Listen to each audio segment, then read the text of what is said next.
Hello friends, माझ्या YouTube चॅनलमध्ये आपल्या सर्वांचे मनपूर्वक स्वागत। आजच्या व्हिडिओमध्ये आपण सोशलॉजी 101 त्याचाच सब्जेक्ट कोड दुसरा एका विषयाला आहे जे तुम्ही बघून घ्या।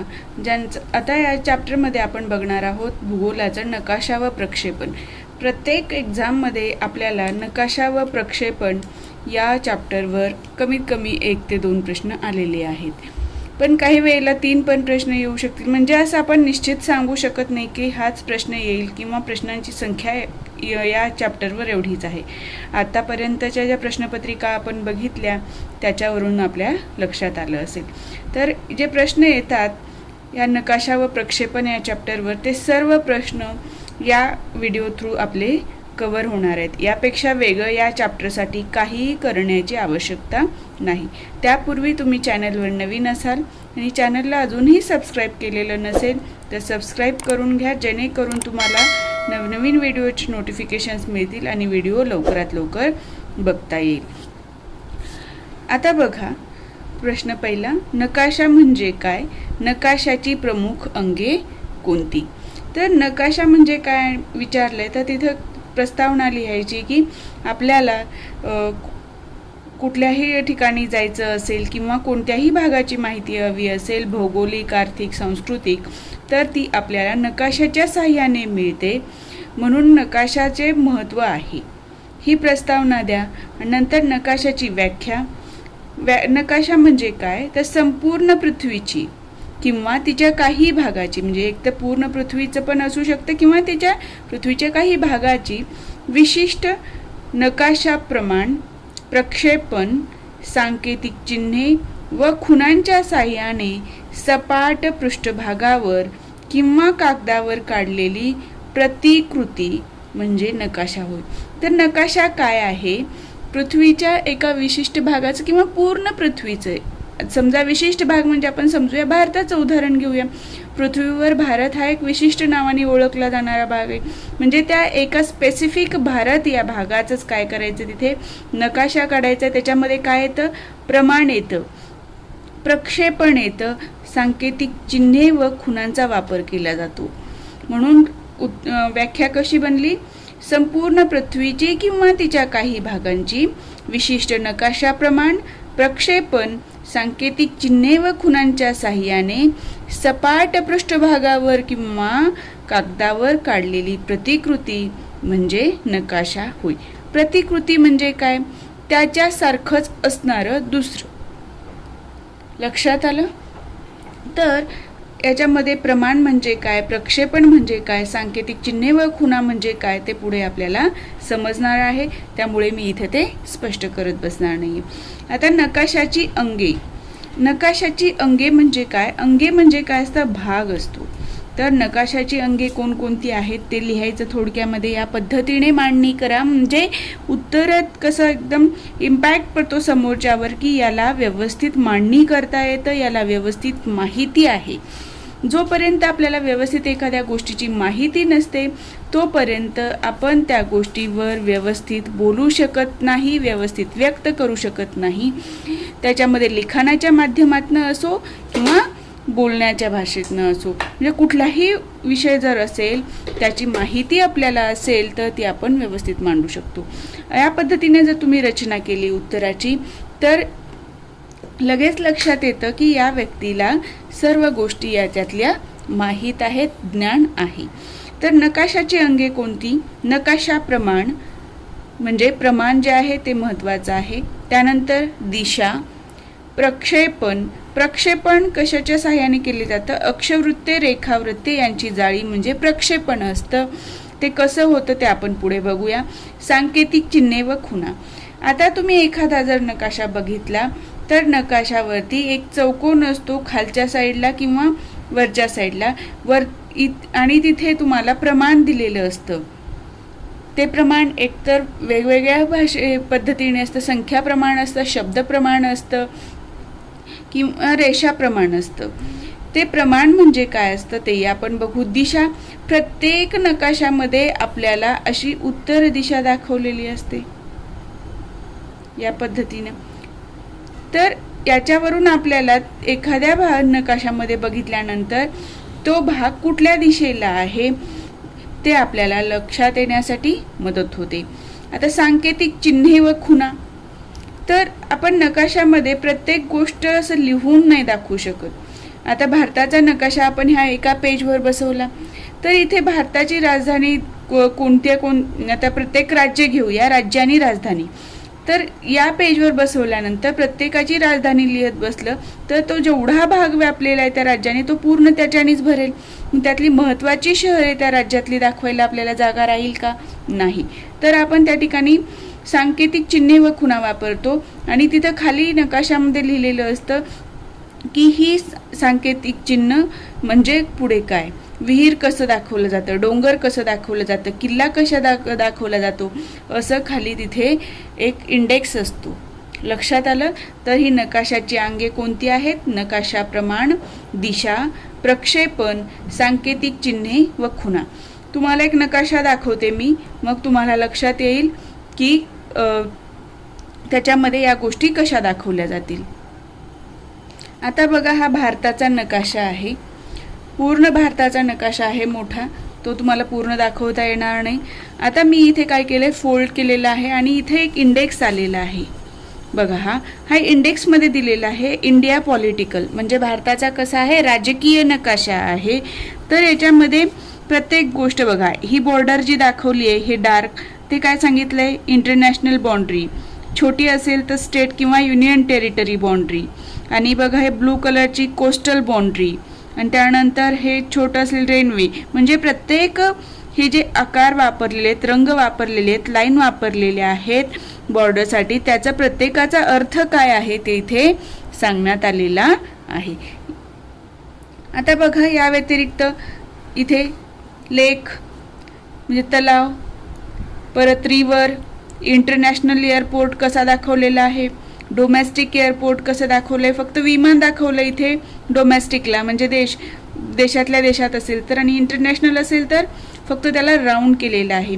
सी पोर्ट कसं आहे, कंट्री कॅपिटल कसं आहे, स्टेट कॅपिटल कसं, अदर प्लेसेस कसे दाखवलेले आहेत. म्हणजे या पद्धतीने आपल्याला काय असते, सूची असते, त्यामध्ये आपल्याला ह्या सांकेतिक चिन्हांचा वापर केलेला आहे. आता प्रमाण बघितलं तर हे बघा, स्केल दिलेला आहे.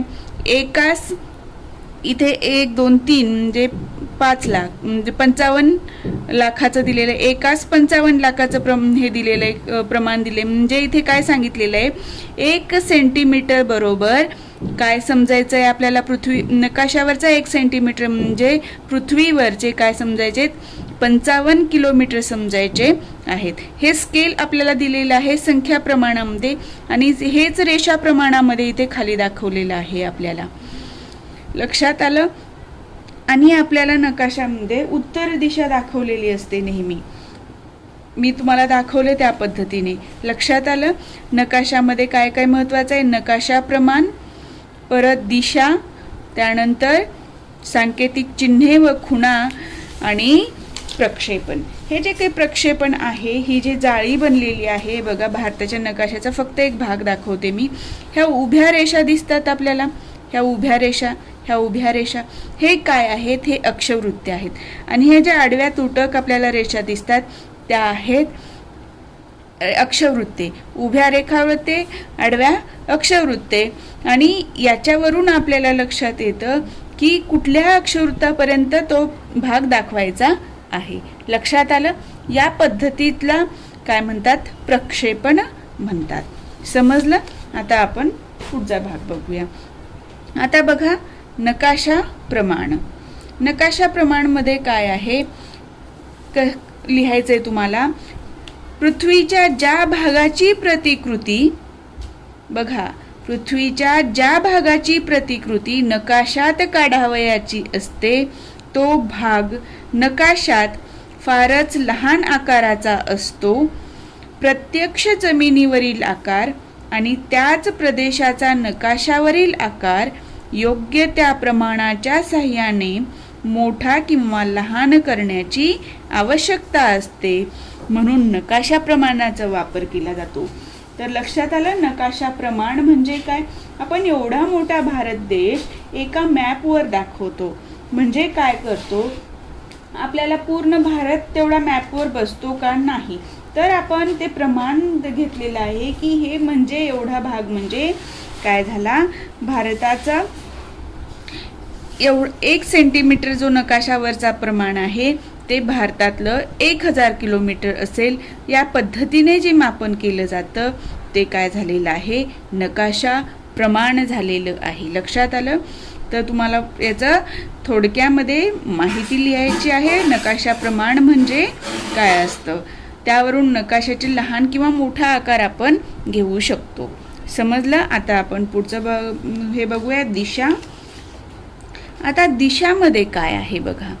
दिशामध्ये का दाखवतात, एखाद्या ठिकाणाची दिशा माहीत असल्यास त्या दिशेच्या मदतीने इतर ठिकाणे दाखविता येतात. म्हणून नकाशामध्ये उत्तर दिशा दाखवणे आवश्यक आहे. नकाशामध्ये नेहमी आपल्याला या पद्धतीने मॅप असतो आणि असं लिहिलेलं असतं इथे उत्तर. लक्षात आलं. तर हे तुम्ही असं जर स्पष्ट केलात आकृती काढून तर जास्त इम्पॅक्ट होईल. आता बघा, प्रक्षेपण किंवा अक्षवृत्ते व रेखावृत्तांची जाळी. तर प्रक्षेपणाच्या मदतीने अचूक अक्षवृत्ते व रेखावृत्ते यांची जाळी तयार करून नकाशा अचूकपणे काढला जातो.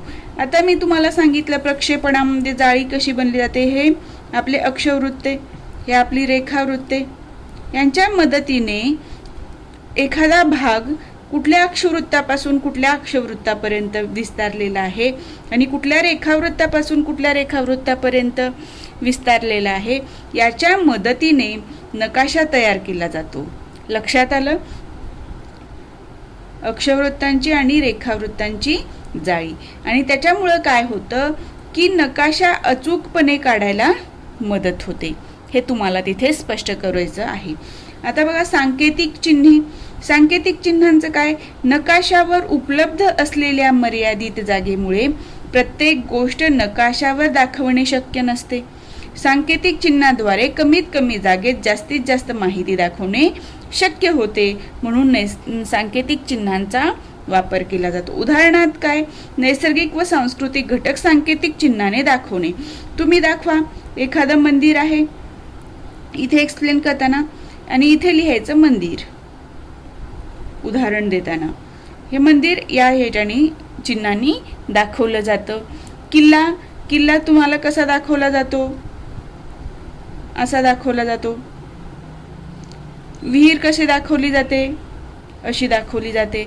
या पद्धतीने तुम्ही याचं 1-2 उदाहरण देऊन स्पष्टीकरण द्यायचं आहे. लक्षात आलं. आता आपण पुढचा प्रश्न बघू. नकाशाचे थोडक्यात प्रकार लिहा. आता नकाशा म्हणजे काय बघितलं आपण, नकाशाची प्रमुख अंगे कोणती ते बघितलेलं आहे. तर आता आपण बघणार आहोत नकाशाचे प्रकार. नकाशाचे प्रकार याचं उत्तर लिहिताना लिहायचे, नकाशाचे अनेक उपयोग असल्याने नकाशे अनेक प्रकारचे काढले जातात आणि त्याचे हेतू वेगवेगळे असतात. त्यानुसार नकाशाचे पुढील प्रमाणे वर्गीकरण करण्यात येते. यावरून काय लक्षात येतं, या पद्धतीने मांडणी केल्यानंतर की सर्व प्रकारचे नकाशे तुम्हाला माहीत आहेत आणि एक सुटसुटीतपणा येतो. तुम्हाला लक्षात ठेवायलाही बरं पडतं आणि पेपर चेकरला सुद्धा तिथे लक्षात येतं की या घटकांचे हे प्रकार आहेत. म्हणजे विदाउट एनी एफर्ट्स तुम्हाला हे लक्षात ठेवता येतं आणि समोरच्याला तुमच्या उत्तराकडे अट्रॅक्ट करता येतं. लक्षात आलं. तर नकाशाचे 5 प्रकार कोणते कोणते, नकाशा संग्रहातील नकाशे, भिंतीवरील नकाशे, भूस्थल नकाशे, स्थावर मालकीदर्शक नकाशे, वितरणदर्शक नकाशे. आता परत वितरणदर्शक नकाशाचे 2 प्रकार आहेत, नैसर्गिक घटकांचे वितरणदर्शक नकाशे आणि सांस्कृतिक घटकाचे वितरणदर्शक नकाशे. आता आपण यांचे परत प्रकार आहेत ते बघूया. वितरणदर्शक नकाशाचे नैसर्गिक घटकांचे आणि सांस्कृतिक घटकांचे. तर नैसर्गिक घटकामध्ये काय काय येतं, दैनिक हवामान येतं, वनस्पती वितरण येतं, प्राणी वितरण येतं, मृदा नकाशे येतात आणि प्राकृतिक रचना येते. सांस्कृतिक घटकामध्ये काय आहे, राजकीय नकाशे, लोकसंख्या नकाशे, कृषी विषयक नकाशे आणि खनिज संपत्ती वितरण नकाशे. आता मी याचं तुम्हाला थोडक्यात माहिती सांगते. नकाशा संग्रहातील नकाशे म्हणजे काय, माहिती संग्रहित केलेली असते, खूप सारी माहिती त्या नकाशामध्ये ठासून ठासून भरलेली असते. म्हणजे तुम्हाला बघितल्यानंतर लक्षात येतं की या ठिकाणी या भागामध्ये एक भाग कव्हर केला, समजा महाराष्ट्राचा नकाशा घेतला तर त्या नकाशा संग्रहातील नकाशामध्ये पिकांचं वितरण असेल, वनस्पतींचं वितरण असेल, महाराष्ट्रातल्या मृदेंचं वितरण असेल, महाराष्ट्रातलं हवामानाचं वितरण असेल. म्हणजे त्या संग्रहामध्ये तुम्हाला खूप सारी माहिती एकदम मिळते. त्याचा उद्देश हा असतो की अभ्यासाच्या दृष्टीने ते सोयीचे ठरणे. भिंतीवरले नकाशे म्हणजे बघा, काही ठिकाणी तुम्हाला भिंतीवर नकाशे कोरलेले दिसतात, तर त्याचा अर्थ असतो, उद्देश असतो की खूप साऱ्या लोकांना एकदाच तो नकाशा पाहता यावा. ज्या पद्धतीने मी तुम्हाला आता नकाशा दाखवला त्यामुळे काय होतं, तो कागदावरचा नकाशा फक्त एक व्यक्ती बघू शकतो, पण भिंतीवर नकाशा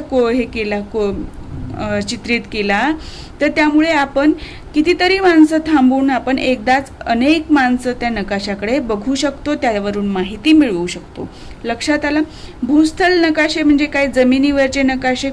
आता स्थावर मालकीदर्शक नकाशे आपण म्हणतो बघा, माझी प्रॉपर्टी एवढी आहे, याची प्रॉपर्टी एवढी आहे, ह्याचं शेत या बाजूनी आहे, एवढ्या एरियात आहे. म्हणजे हे जे स्थावर मालकी आहे, त्या खाजगी मालकीचे जे नकाशे असतात ते नकाशे आहेत. वितरण दर्शक नकाशे, वितरण म्हणजे काय, वाटणी किंवा कुठल्या भागात कुठल्या प्रमाणामध्ये किती प्रमाणामध्ये एखादा घटक आहे त्याचं दाखवणं म्हणजे काय आहे, वितरण दर्शविणे. लक्षात आलं. तर आपण ते वितरण कोणत्या कोणत्या घटकांचं बघतो, नैसर्गिक घटक आणि सांस्कृतिक घटक. नैसर्गिक घटक म्हणजे काय, निसर्गतः त्या गोष्टी असतात, त्यांचं आपण वितरण दाखवतो नकाशामध्ये, म्हणून वितरण दर्शक नकाशाचे 2 प्रकार पडले. सांस्कृतिक घटकांचे वितरण म्हणजे काय, मानवाने तयार केलेल्या गोष्टी आहेत त्या, म्हणून याचे 2 प्रकार झाले वितरण दर्शक नकाशाचे, नैसर्गिक घटकांचे वितरण आणि सांस्कृतिक घटकांचे वितरण. नैसर्गिक घटकामध्ये काय काय येतं, हवामान येतं, दैनिक हवामान दाखवलेले म्हणजे दररोजचं हवामान, वनस्पती वितरण, प्राणी वितरण, मृदा आणि प्राकृतिक रचना. म्हणजे प्राकृतिक रचनामध्ये काय येतं, आपले रचना कशी आहे, पर्वत, पठारे, मैदाने काय आहे रचना त्या भागाची, महाराष्ट्रात कुठल्या कुठल्या प्रकारचे भाग आहे, पर्वत कुठे आहे, पठार कुठले आहे ते दाखवणे. सांस्कृतिकमध्ये काय, राजकीय नकाशे, जसं महाराष्ट्र राज्याची सीमा, कर्नाटक राज्याची सीमा, गुजरातची सीमा, हे आपण बनवलेल्या गोष्टी आहेत. राज्य हे निसर्गतः बनलेले आहेत का, राज्य नाही. तर राजकीय नकाशे हे सांस्कृतिक घटकांच्या नकाशामध्ये येतं. लोकसंख्या, त्या लोकसंख्येचं वितरण, कुठल्या भागामध्ये किती प्रमाणात स्त्रियांचं प्रमाण किती आहे, प्रत्येक धर्मीय लोकांचं प्रमाण किती आहे, बालकांचं प्रमाण किती आहे यासंबंधीचे. कृषीविषयक म्हणजे काय, शेतामध्ये कुठल्या प्रकारचे उत्पन्न येतं, कोणत्या ठिकाणी ज्वारी आहेचं उत्पन्न जास्त आहे, कुठे ऊसाचं उत्पन्न जास्त आहे, कुठे गव्हाचं उत्पन्न जास्त आहे, तांदळाचं, या प्रकारे कमी जास्त घटक कोणत्या प्रमाणामध्ये आहेत ते दाखवलं. खनिज संपत्तीचं वितरण, आता बघा खनिज संपत्तीमध्ये कोळसा, परत नैसर्गिक वायू, हे जे घटक येतात त्यांचं वितरण याच्यामध्ये दाखवलं जातं. मॅग्नीज असू द्या, बॉक्साईट असू द्या, या पद्धतीने हे नकाशे दाखवले जातात. लक्षात आलं. आता आपण यावरचे उत्तर कसं लिहायचं आहे ते तुम्हाला सांगते. या पद्धतीने तुम्हाला ही माहिती दिलेली आहे मी थोडक्यामध्ये. आता बघा, नकाशा संग्रहातील नकाशे, त्याचं पुढे या पद्धतीने मांडणी करायची उत्तरामध्ये. भौगोलिक संदर्भासाठी फारच उपयोग होतो या नकाशांचा. सर्व जगाची, देशांची व त्या देशातील विभागांची माहिती मिळविण्यासाठी नकाशा संग्रहातील नकाशे उपयोगी ठरतात. बघा, जगाची, देशाची व त्या देशातील विभागांची माहिती. भिंतीवरील नकाशे, तर याच्याबद्दल 2 ओळीत माहिती लिहायची. शाळा, महाविद्यालय, कार्यालयात या प्रकारच्या नकाशांचा वापर करतात. एकाच वेळी अनेक लोकांना नकाशाचा वापर करण्यास उपयोग होतो. आता भूस्थल नकाशे, भूस्थल नकाशाबद्दल माहिती लिहा. जमिनीवरील प्राकृतिक, सांस्कृतिक घटकांचे वितरण दाखविण्यासाठी या नकाशाचा उपयोग होतो. आता इथे प्रमाण काय दाखवलेलं आहे, एकास 50,000 या प्रमाणात आपल्या संपूर्ण देशाचे नकाशे तयार करण्यात आले. म्हणजे भूस्थल नकाशे जे आहेत, जमिनीविषयी, प्राकृतिक घटकाविषयी जी माहिती दिलेली आहे ते आपल्या देशांमध्ये जे म्हणजे भारताचे जेवढे नकाशे बनलेले आहेत त्याचं प्रमाण किती आहे? एकास 50,000, म्हणजे 1 सेंटीमीटर म्हणजे जमिनीवरचा किती आहे? 50,000 हे किलोमीटर आहे, हे लक्षात घ्या. समजलं? आता स्थावर मालकीदर्शक नकाशे हे कोण बनवतात? तर स्थापत्यशास्त्रज्ञ, म्हणजे जे हे असतात ना, आपण म्हणतो सिव्हिल इंजिनियर वगैरे, ते स्थापत्यशास्त्रज्ञ या प्रकारचे नकाशे तयार करतात. घर, मोठ्या इमारती, शेती इत्यादीचे नकाशे या प्रकारात मोडतात. हे नकाशे खूप मोठ्या प्रमाणाचे नकाशे असतात. बघा, ह्या स्थावर मालकीदर्शक नकाशामध्ये आपण तेवढ्याच भागामध्ये, समजा एक पेज आहे घेतलेलं, यावर आपण भारताचा नकाशा दाखवतो, म्हणजे ते काय झालं? छोट्या प्रमाणाचे नकाशे झाले. म्हणजे तिथे आपली प्रमाण कसं असणार आहे? खूप मोठं असणार आहे, पण आकार कसा असणार आहे? लहान असणार आहे. पण इथे स्थावर मालकीदर्शक नकाशांना मोठ्या प्रमाणाचे नकाशे का म्हणतात? की आपलं घर किती असतं? छोट्या आकार, भारताच्या कंपॅरिझननी किती छोटं असतं, तरीही ते आपण एकाच पानावर दाखवतो. म्हणजे तिथे प्रमाण काय घेतलेलं आहे? आपण मोठं घेतलेलं, म्हणजे लहान घेतलेलं आहे प्रमाण, पण आकार कसा झाला? मोठा झाला. म्हणून याला काय म्हणतात? मोठ्या प्रमाणाचे नकाशे म्हणतात. ही कन्सेप्ट उलट आहे, लक्षात ठेवा. मोठ्या प्रमाणाचे म्हणजे तुम्ही असं म्हणू नका की 1 सेंटीमीटरला 50,000 किलोमीटर म्हणजे तर मोठं प्रमाण झालं. तर इथे ती कन्सेप्ट कशी आहे? व्हाईस वर्सा आहे.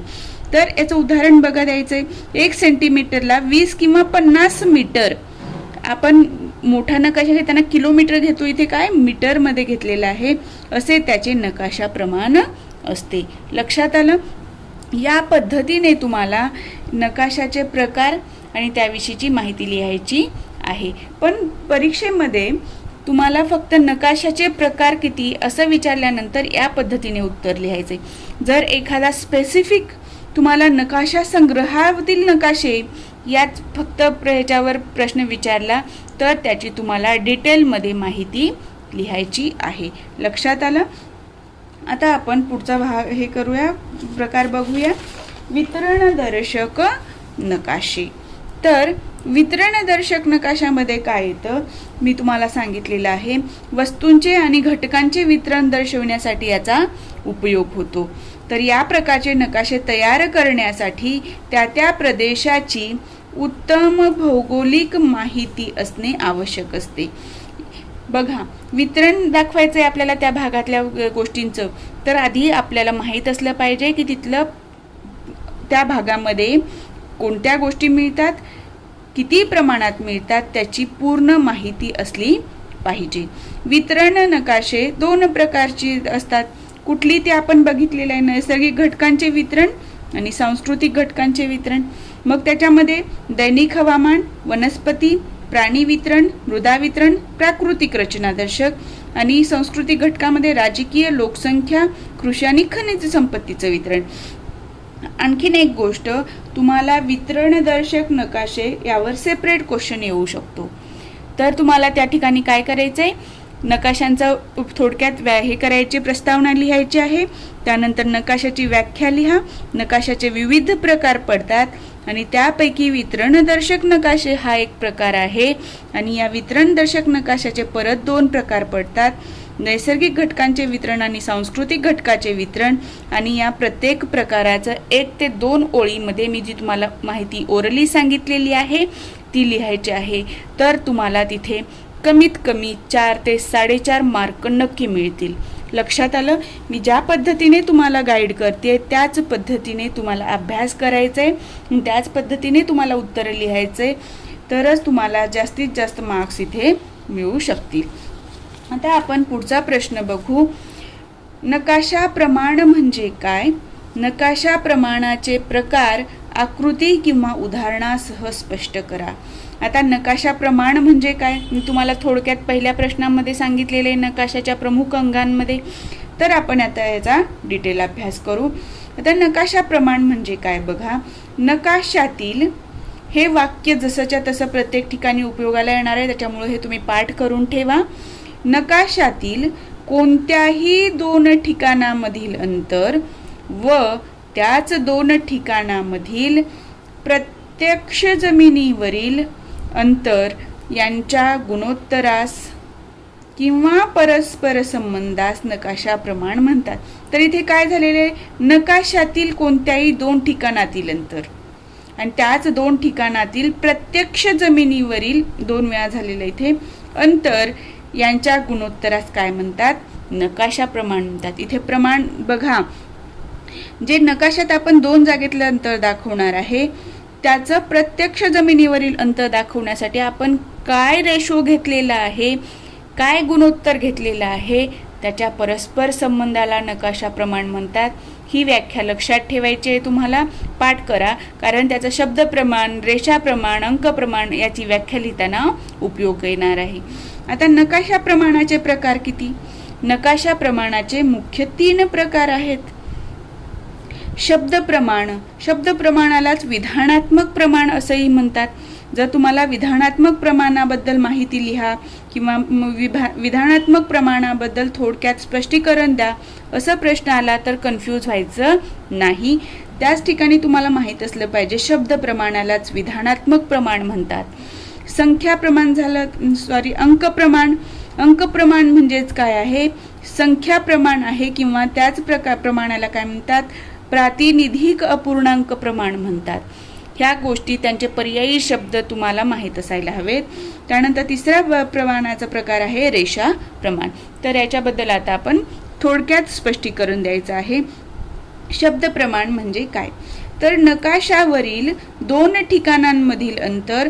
बघा, शब्द प्रमाणाची व्याख्या जशीच्या तशी इथे आहे. नकाशातील 2 ठिकाणातील अंतर जसंच्या तसं तिथंपर्यंत व त्याच 2 ठिकाणातील प्रत्यक्ष जमिनीवरील अंतर यांच्यातील परस्पर संबंध ज्या गुणोत्तर किंवा गुणोत्तरात दाखवलं जातं त्याला नकाशा प्रमाण.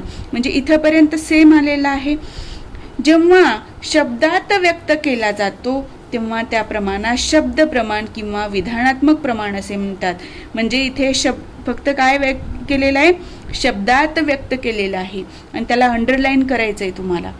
लक्षात आलं तर तुमचा इफेक्टिव्ह आन्सर होईल की तुम्ही या उत्तरामध्ये शब्दात व्यक्त या गोष्टीला अंडरलाईन केल्यानंतर पेपर चेकरचं लक्ष त्या गोष्टीकडे जाईल आणि आवश्यक शब्द उत्तरामध्ये आल्यामुळं त्यांना तुम्हाला मार्क्स द्यावे वाटतील. लक्षात आलं तुमच्या? तर याचं शब्द प्रमाणाचं व्याख्या काय आहे, नकाशातील 2 ठिकाणामधील अंतर व त्याच 2 ठिकाणामधील प्रत्यक्ष जमिनीवरील अंतर यांच्यातील परस्पर संबंध जेव्हा शब्दात व्यक्त केला जातो तेव्हा त्या प्रमाणाचं शब्द प्रमाण किंवा विधानात्मक प्रमाण असे म्हणतात. उदाहरण द्यायचं आहे तुम्हाला, 1 सेंटीमीटर 5 किलोमीटर आणि त्याच्या खालीच लिहायचं आहे 1 सेंटीमीटर हे कुठलं अंतर आहे, नकाशातील अंतर आहे आणि 5 किलोमीटर काय आहे, जमिनीवरील अंतर आहे. हेच उदाहरण द्यावं असं काही आवश्यकता नाही आहे. तुम्हाला जर 1 सेंटीमीटर बरोबर 5 लाख किलोमीटर घ्यायचंय तरीही चालेल. फक्त तुम्हाला तिथे स्पष्ट करता आलं पाहिजे आणि या पद्धतीने बाण करून तुम्हाला लिहायचंय. कारण प्रत्येक प्रश्नाचं उत्तर आपल्याला 75 ते 100 शब्दात लिहायचंय. त्यावेळेला याचं शाब्दिक जर हे करत गेलात, डिस्क्रिप्शन लिहित गेलात तर जास्त वेळ लागेल आणि जास्त शब्द होतील. लक्षात आलं? आता आपण पुढचं प्रमाण बघूया, अंक प्रमाण व संख्या प्रमाण. तर नकाशावरील 2 ठिकाणामधील अंतर व त्याच 2 ठिकाणामधील प्रत्यक्ष जमिनीवरील अंतर संख्येने व्यक्त केले जाते तेव्हा त्या प्रमाणास संख्या प्रमाण म्हणतात. तीच व्याख्या फक्त काय, संख्येने किंवा अंकाने व्यक्त केले जाते. उदाहरण द्या, एकास किती दिलेले, 10 लाख. तर 1 म्हणजे काय, इथे नकाशातील अंतर आहे आणि 10 लाख काय आहे, जमिनीवरील अंतर आहे. पुढचं प्रमाण बघा, रेषा प्रमाण. नकाशावरील 2 ठिकाणामधील अंतर व त्याच 2 ठिकाणामधील प्रत्यक्ष जमिनीवरील अंतर यांचा परस्पर संबंध जेव्हा रेषेच्या साहाय्याने व्यक्त केला जातो तेव्हा त्यास रेषा प्रमाण म्हणतात. रेषेच्या साहाय्याने व्यक्त, याला अंडरलाईन केलं. उदाहरण द्या, या पद्धतीने अक्षर हे काढून आकृती काढून याची रेषा प्रमाणाची. म्हणजे 0, 10, 20, 30 किलोमीटर. म्हणजे हे जे काही आहे हे किलोमीटरमध्ये असणार आहे. म्हणजे आता इथे हा काय होणार, 1 सेंटीमीटर म्हणजे काय झाला, 10 किलोमीटर झालं याच्यातलं अंतर. 10 ते 20 मध्ये काय, हे 1 सेंटीमीटर म्हणजे 10 किलोमीटर झालं. लक्षात आलं? आणि हे अंतर आपण कशात घेतो, हे किलोमीटरमध्ये व्यक्त करतोय, लक्षात ठेवा. आता नकाशा प्रमाणाचा उपयोग पण तुम्हाला त्या उत्तरामध्ये लिहायचा आहे की याचा उपयोग काय. तर प्रत्यक्ष जमिनीवरील 2 ठिकाणांचे अंतर नकाशावरील त्या 2 ठिकाणाच्या अंतरावरून प्रमाणाच्या सहाय्याने काढता येते, हा त्याचा उपयोग होतो. या नकाशा प्रमाणाचा काय उपयोग आहे तर याचा उपयोग करून आपण नकाशा बघितल्यानंतर लक्षात येतं की जमिनीवर प्रत्यक्ष त्याचं क्षेत्र किती आहे, त्याच्या बॉर्डर्स कुठपर्यंत येऊ शकतात आणि त्याचा आकार काय येऊ शकतो ते आपण या नकाशा प्रमाणाच्या सहाय्याने शोधून काढू शकतो. लक्षात आलं. आता आपण बघणार आहोत पुढचा प्रश्न. प्रक्षेपण म्हणजे काय, प्रक्षेपणाचे प्रकार कोणते. आता इथे प्रश्न असा येऊ शकतो किंवा प्रक्षेपण म्हणजे काय, आकारानुसार प्रक्षेपणाचे प्रकार कोणते, अदरवाईज प्रक्षेपण म्हणजे काय आणि उद्दिष्टान्वये प्रक्षेपणाचे प्रकार कोणते. या प्रकारे तुम्हाला प्रश्न येतो. हा जो प्रश्न आहे तो मुख्य प्रश्न आहे. त्यानुसार तुम्हाला स्पेसिफिकेशन देऊन विचारलं की आकारानुसार प्रक्षेपण आणि उद्दिष्टान्वये प्रक्षेपण. बघा व्हिडिओ हा मोठा होत चाललेला आहे. कारण काय तर मला एकाच व्हिडिओमध्ये तुम्हाला हे नकाशा आणि प्रमाण हा पूर्ण चॅप्टर घ्यायचा होता आणि तुम्हाला अभ्यासाला पण मदत व्हावी आणि या व्यतिरिक्त तुम्हाला कुठलाही या चॅप्टरचा अभ्यास करण्याची आवश्यकता पडू नये, हा यामागचा उद्देश होता. तुम्ही व्हिडिओ शेवटपर्यंत बघा, तुम्हाला याचा फायदाच होणार आहे. तर नकाशा प्रक्षेपण म्हणजे काय तर पृथ्वीगोलाच्या साह्याने सपाट पृष्ठभागावर आवश्यक त्या भागाची, म्हणजे इथं वापर कशाचा केलाय, पृथ्वीगोलाचा साह्य काय केलेलं आहे, सपाट पृष्ठभागावर घेतलेला आहे. तर पृथ्वीगोलाच्या साह्याने सपाट पृष्ठभागावर आवश्यक त्या भागांची अक्षवृत्ते आणि रेखावृत्ते यांची प्रतिकृती काढण्याच्या तंत्रास नकाशा प्रक्षेपण म्हणतात. ही याची व्याख्या झाली. आता नकाशा प्रक्षेपणाचे गुणधर्म काय आहेत ते महत्त्वाचं आहे आणि प्रत्येक प्रश्न या तिन्ही प्रश्नांचे उत्तर लिहिताना हे उत्तरात येणं आवश्यक आहे. तर नकाशा प्रक्षेपणाचे गुणधर्म काय आहेत तर या प्रक्षेपणाच्या साह्याने नकाशात काढलेला प्रदेश आणि पृथ्वीगोलावर असलेला तोच प्रदेश यामध्ये प्रामुख्याने पुढील बाबतीत समानता असणे महत्त्वाचे आहे. जे आपण ह्याच्यावर काढलंय, प्रक्षेपण काढून नकाशात काढले आणि पृथ्वीवर आहे ते पृथ्वीगोलावर आहे ते सेम असलं पाहिजे. तर काय काय सारखं असलं पाहिजे, काय समानता असली पाहिजे तर प्रदेशाचा आकार बरोबर असावा, प्रदेशाचे प्रमाण किंवा क्षेत्रफळ बरोबर असावे, प्रदेशाच्या दिशा बरोबर असाव्यात. म्हणजे तिन्ही गोष्टी महत्त्वाच्या आहेत. काय बरोबर असावं, आकार, प्रमाण आणि दिशा. उत्तर लिहिताना तुम्हाला पूर्ण वाक्य लिहायचंय पण लक्षात ठेवताना काय ठेवायचंय, आकार, प्रदेशाचा आकार बरोबर, आकार, प्रमाण आणि दिशा बरोबर असाव्यात, हे महत्त्वाचं आहे. तुम्हाला याचं उत्तर एका वाक्यात पण लिहिता येतं. जर तुम्हाला शब्दसंख्या कमी करायची असेल तर प्रदेशाचा आकार, प्रमाण, क्षेत्रफळ आणि दिशा बरोबर असावी लागते. या पद्धतीने तुम्ही उत्तर लिहू शकता. आता मर्यादा काय आहे त्या प्रक्षेपणाच्या तर यावर प्रश्न येऊ शकतो. तर बघा तिथे तुम्हाला असाही प्रश्न येऊ शकतो, नकाशा प्रक्षेपणाचे गुणधर्म कोणते असले पाहिजेत तर हे 3 गुणधर्म समान असले पाहिजे, त्या गोष्टी लिहा. मर्यादा कोणत्या तर प्रक्षेपणाच्या साह्याने काढलेल्या नकाशात वरीलपैकी कोणता तरी एकच गुणधर्म एका वेळी प्रक्षेपणावर काढलेल्या नकाशात आढळतो.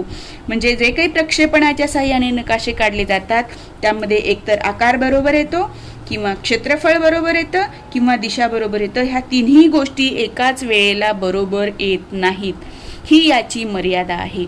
तर आता त्याच्यानुसार ठरवायचं की आपल्याला काय बरोबर आणायचंय, आकार बरोबर आणायचंय, प्रमाण बरोबर आणायचंय की दिशा बरोबर आणायचंय आणि त्यानुसार फक्त आपल्याला त्याच दृष्टीने नकाशा तयार करता येतो जर प्रक्षेपणाच्या साह्याने काढला तर. याबाबत काय केलेलं आहे, आजपर्यंत अनेक प्रकारची प्रक्षेपणे नकाशा शास्त्रज्ञांनी तयार केली. शास्त्रज्ञांनी बरेच प्रयोग केले परंतु कोणत्याही प्रक्षेपणात एकाच वेळी क्षेत्रफळ, आकार व दिशा बरोबर दाखवता आलेला नाहीये, ही याची मर्यादा आहे. लक्षात आलं. आता आपण प्रक्षेपणाचे प्रकार बघूया. नकाशा प्रक्षेपणाचे प्रकार 2 प्रकार आहेत, आकारानुसार आणि उद्दिष्टानुसार. आकारानुसार प्रक्षेपणाचे परत 3 प्रकार आहेत आणि उद्दिष्टानुसार प्रक्षेपणाचे परत 3 प्रकार आहेत। आकारानुसारचं खमध्य ध्रुवीय प्रक्षेपण, शंकू प्रक्षेपण आणि दंडगोलीय प्रक्षेपण। आणि उद्दिष्ट म्हणजे ह्याचे आकार कसे आहेत बघा, खमध्य आहे म्हणजे सेंटर, ख मध्य म्हणजे काय असतं, सेंटरला धरून। शंकू माहिती आहे आपल्याला, शंकू आकार या प्रकारचा जो शंकू असतो तो, ठीक आहे। दंडगोलीय म्हणजे या पद्धतीनं जे असतं ते, म्हणजे हे जे आकार आहेत त्याच्यानुसार जे प्रक्षेपण आहे ते ठरलेले हे आकारानुसार दिलं जातं। आता उद्दिष्टानुसार प्रक्षेपणाचं बघा, समक्षेत्र म्हणजे क्षेत्रसारखं दाखवण्याचं उद्दिष्ट आहे, म्हणजे क्षेत्रफळ सारखं आलं पाहिजे।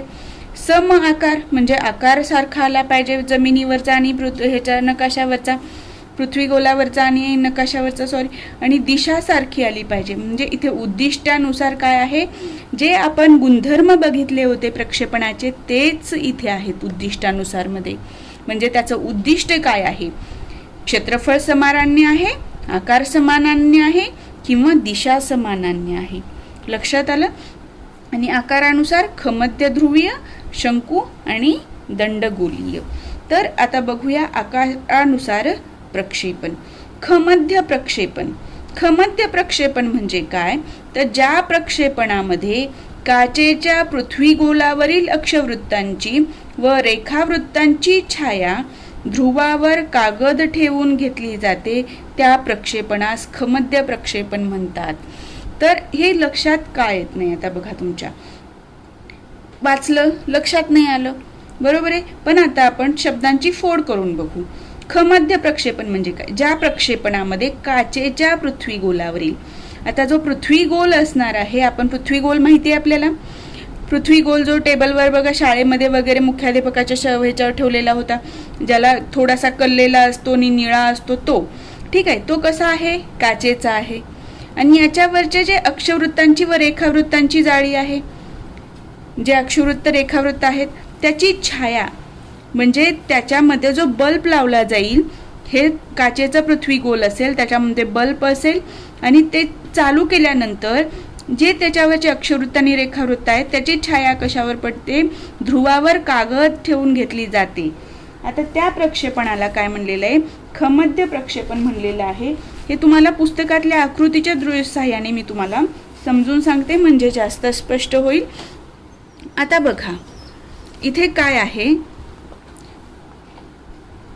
हे पृथ्वीगोल आहे, ठीक आहे, हा काचेचा आहे आणि काचेच्या याच्यामध्ये काय असतो, बल्ब असतो। आणि बल्ब चालू केल्यानंतर याच्यावर जे अक्षवृत्त आणि रेखावृत्त आहेत ते काय होतात, रिफ्लेक्ट होतात, जसं या आकृतीमध्ये दाखवलेलं आहे। मग याची छाया इथे जो कागद आपण ठेवू, ध्रुवीय, खमध्य ध्रुवीय म्हणले तर इथे ध्रुव आहे, उत्तर ध्रुव किंवा दक्षिण ध्रुव कुठलाही असू शकतो, याच्यावर हा कागद ठेवला आणि याच्यानुसार काय केलेलं आहे, हे अक्षवृत्तांची छाया कशी पडलेली आहे, रेखावृत्तांची छाया कशी पडलेली आहे, त्याच्यानुसार हा आकार बनलेला आहे। हे जे वर्तुळ बनले आणि त्याच्यामध्ये आडव्या रेषा आलेल्या आहेत क्रॉस, ते काय झालेले रेखावृत्त आहेत आणि हे जे गोलाकार आहेत ते काय आहेत, अक्षवृत्त आहेत, लक्षात आलं। म्हणजे इथे ख मध्य, हे मध्य आहे, ध्रुवावर आपली ही जी रेषा मध्यभागातून जाते ती दोन्ही ध्रुवांना छेदते आणि ती काय जाते, विषुवृत्ता पृथ्वीच्या मध्यातून जाते, म्हणून त्याला ख मध्य आणि ध्रुवावर ठेवला जातो तो कागद, म्हणून त्याला काय म्हणलं जातं, खमध्य ध्रुवीय प्रक्षेपण किंवा खमध्य प्रक्षेपण म्हणतात, लक्षात आलं। आता बघा शंकू प्रक्षेपण, शंकू प्रक्षेपणामध्ये काय आहे, पृथ्वी गोल आहे, त्याच्यावर चालू केला बल्ब, आपण शंकूच्या आकाराचा कागद बनवला आणि तो पृथ्वी गोलावर ठेवून टाकला, असा सर्व बाजूंनी ठेवला। फक्त इथे दाखवताना कसं दिसतो आपल्याला या कृतीमध्ये, फक्त फ्रंट साईडनी, तर याच्या बाजूनी मागून पण जाणार। आपण बघा शेंगदाण्याचा शंकू जो आपण शेंगदाणे खाताना देतो, शेंगदाणे विकणारा तो शंकू, जसंच्या तसं त्यांनी काय केलेलं आहे, हा कागद ट्रान्सपरंट कागद याच्यावर टाकलेला आहे या पृथ्वी गोलावर काचेच्या, आणि त्याच्या आधारे ह्या अक्षवृत्त, हे ज्या आडव्या रेषा आहेत ह्या अशा, ते अक्षवृत्त आणि जे उभे रेषा आहेत ते रेखावृत्त, याची जाळी तयार करून त्याच्यानंतर नकाशा तयार केला जातो। आता हा दंडगोलीय प्रक्षेपण, याच्यामध्ये काय केलेलं आहे, हा पृथ्वी गोल आहे, ठीक आहे, ह्या पृथ्वी गोलालाच मध्ये ठेवलं आणि पूर्णतः हा दंडगोलाकृती कागद काय केलेला आहे, या विषुववृत्ताला किंवा यांना असं स्पर्श करून गेलेला आहे. मग याची जी रिफ्लेक्शन आहे ते या कागदावर घेतलं जातं आणि ते कट केलं जातं नंतर आणि सपाट पृष्ठभाग तयार केला जातो. लक्षात आलं? प्रक्षेपण म्हणजे काय, अक्षवृत्त आणि रेखावृत्तांची जाळी म्हणजे काय, आणि त्या ठिकाणी काचेचा पृथ्वीगोल वापरला जातो. ह्या गोष्टी लक्षात आल्या आपल्या. आता आपण याचं थोडक्यात माहिती लिहायची आहे. तुम्हाला ती माहिती झाल्यानंतर हे तुम्ही सहज लिहू शकता तुमच्या भाषेमध्ये. तर खमद्य प्रक्षेपण म्हणजे काय, ज्या प्रक्षेपणामध्ये काचेच्या पृथ्वीगोलावरील अक्षवृत्तांची व रेखावृत्तांची छाया ध्रुवावर कागद ठेवून घेतली जाते त्या प्रक्षेपणास खमद्य प्रक्षेपण म्हणतात. तुम्हाला जर आकृती जमत असेल तर आकृती काढून स्पष्ट करा, जास्त इम्पॅक्ट होईल. इथे छाया हा शब्द महत्त्वाचा आहे कारण आपण त्याची छाया वापरतो. शंकू प्रक्षेपण, आता बघा, जी प्रक्षेपणे काचेच्या पृथ्वीगोलावर कागदाचा शंकू तयार करून अक्षवृत्तांची व रेखावृत्तांची छाया कागदावर घेतली जाते व नंतर शंकू उभा कापून सपाट केला जातो त्या प्रक्षेपणास शंकू प्रक्षेपण म्हणतात. याचा आता हे शंकू प्रक्षेपण कशासारखा दिसतो तो बघा. या प्रक्षेपणाचा आकार जपानी पंख्यासारखा असतो.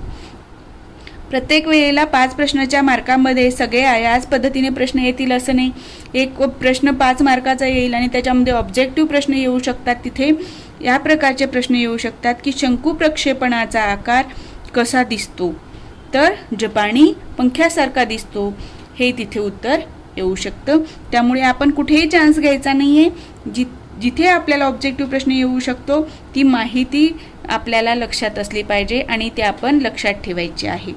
आता दंडगोलीय प्रक्षेपण, जी प्रक्षेपणे काचेच्या गोलावरील अक्षवृत्तांची व रेखावृत्तांची छाया कागदी दंडगोल विषुववृत्तास स्पर्श करून, इथे याच्यामध्ये हा खूप महत्त्वाचा भाग आहे, विषुववृत्तास स्पर्श करून घेतली जातात व नंतर दंडगोल उभा कापून सपाट करून ठेवतात.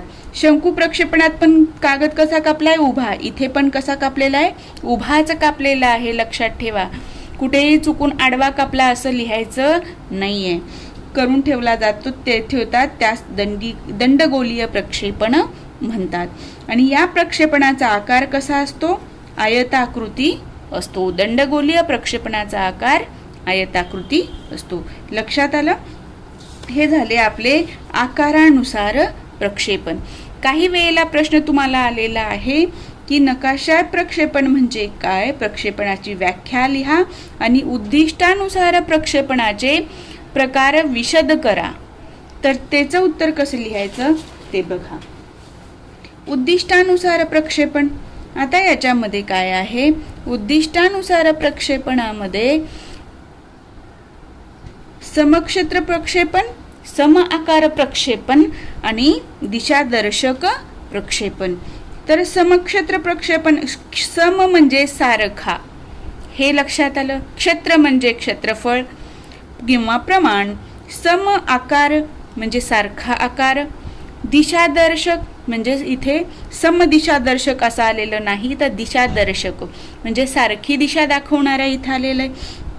आणि आपण बघितलं होतं प्रक्षेपणाचे गुणधर्म काय असायला हवेत, त्यानुसारच हे उद्दिष्टानुसार प्रक्षेपणाचा प्रकार पडलेले आहेत. आता समक्षेत्र प्रक्षेपणात काय असतं, ज्या प्रक्षेपणात प्रदेशाचे क्षेत्रफळ पृथ्वीवरील प्रत्यक्ष क्षेत्रफळा इतकेच असते त्यास समक्षेत्र प्रक्षेपण म्हणतात. सम आकार प्रक्षेपण, ज्या प्रक्षेपणात पृथ्वीपृष्ठावरील प्रदेशाचा आकार व कागदावरील आकार समान असतो त्यास सम आकार प्रक्षेपण म्हणतात. तिसरा प्रकार आहे दिशादर्शक प्रक्षेपण, ज्या प्रक्षेपणात प्रदेशाच्या पृथ्वीगोलावरील दिशा व कागदावर काढलेल्या त्याच प्रदेशाच्या नकाशातील दिशा बरोबर असतात त्यास दिशादर्शक प्रक्षेपण म्हणतात. लक्षात आलं? फक्त इथे तेच वाक्य आहेत, फक्त एका ठिकाणी काय क्षेत्रफळ समान आहे, एका याच्यामध्ये आकार समान आहे आणि एका याच्यामध्ये पृथ्वीगोलावर जो दिशा आहे त्या भागाची त्याच भागाची दिशा नकाशात सुद्धा सारखी आहे. लक्षात आलं. आता आपण शेवटचा राहिलेला भाग घेऊया. तो आहे सांकेतिक चिन्हांचं महत्त्व. हा प्रश्न परीक्षेत येऊन गेलेला आहे. तुम्हाला प्रस्तावना लिहायची आहे. सांकेतिक चिन्हाचे महत्त्व लिहा. तर नकाशा तयार करताना नकाशाची प्रमुख ही अंगे असतात आणि त्यापैकी सांकेतिक चिन्ह व खुणा हा नकाशातील एक प्रमुख अंग आहे. आणि त्यानंतर लिहायचं आहे सांकेतिक चिन्हांचा वापर का केला जातो. तर नकाशावर माहिती देण्यासाठी मर्यादित जागा असते आणि सर्व माहिती लिहिणे शक्य होत नाही, म्हणून निरनिराळ्या सांकेतिक चिन्हांचा वापर केला जातो. आणि त्यानंतर तुम्हाला सांकेतिक चिन्हाचं महत्त्व काय आहे ते लिहायचं आहे. त्याचं महत्त्व काय, तर मर्यादित जागेत जास्तीत जास्त माहिती देता येते. दुसरं, अशिक्षित माणसालाही सांकेतिक चिन्हाद्वारे नकाशा वाचन शक्य होते. तुम्हाला याचं स्पष्टीकरण द्यायचं प्रत्येकाचं 2 ओळीमध्ये. तर अशिक्षित माणसाला कसं, जर त्याला माहिती आहे हे मंदिर कुठं कसं दिसतं, तर तो नकाशात बघून सांगेल की इथं हे काय आहे, मंदिर आहे, इथं किल्ला आहे, इथं विहीर आहे, इथे नदी आहे. म्हणजे फक्त त्यांना चिन्ह माहीत असतील, वाचता येत नसेल तरी सुद्धा तो व्यक्ती या चिन्हाद्वारे नकाशा वाचन करू शकतो. आणि चिन्हांच्या वापराद्वारे नकाशे समजण्यास अधिक सोपे जातात.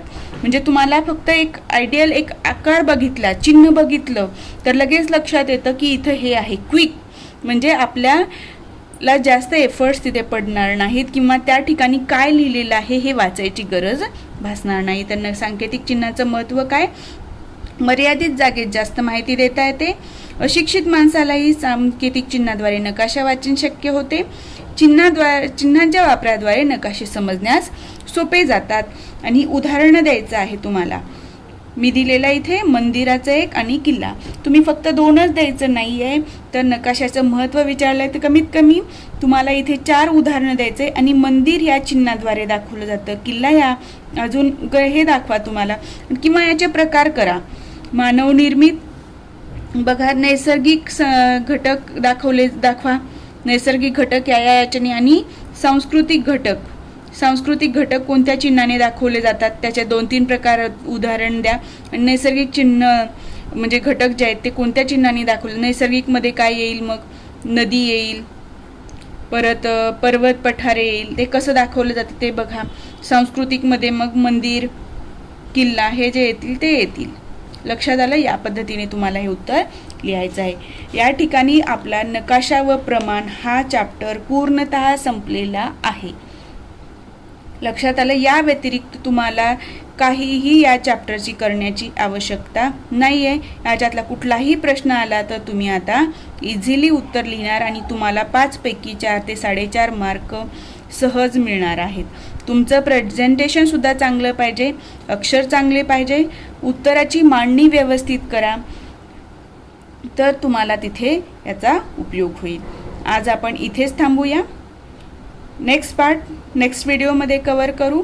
तुम्हाला जर माझा हा व्हिडिओ आवडला असेल तर व्हिडिओला लाईक करा. चॅनलवर नवीन असाल तर चॅनलला सबस्क्राईब करायला विसरू नका.